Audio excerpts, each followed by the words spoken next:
কাকে দিয়ে খুন করিয়েছিলেন, কার কার নাম বেরিয়েছিল। আজ গভর্নমেন্ট চেঞ্জ হলেও মনে রাখবেন, আমি তো সবটাই জানি।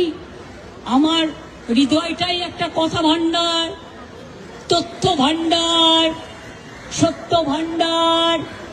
আমি তো সম্পদের ভয়ে কর্মীদের জলে ভাসিয়ে দিয়ে দল ছেড়ে চলে যাব না।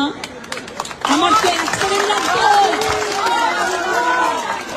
আমাকে তো কতবার বলেছে, क्या चाहिए हर कुछ कर देंगे अगर आप हमको मदद करेंगे तो।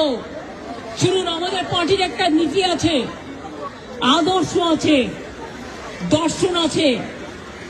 আজকে আমার দুঃখ একটাই, যাদের জন্য সারা জীবন করেছি তারা আজকে গদ্দারের সাথে লাইন করছে। তোমার এলাকায় যখন বাড়ি ভাঙে 7,000 লোক, আমি নিজে ফোন করে তোমাদের যেতে বলি, তোমরা যাচ্ছ না। দাঁড়াও ভাই, একটু চুপ করো। আমি আপনাদের বলি, আমি বলেছিলাম যখন মসজিদের মাইক কেড়ে নেওয়া হচ্ছিল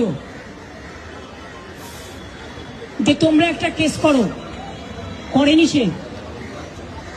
বকরিদের ব্যাপার নিয়ে আক্রুজ্জামানকে দিয়ে মহুয়া মৈত্র কেস করলেন, আমাদের তৃণমূল কংগ্রেসের এমপি।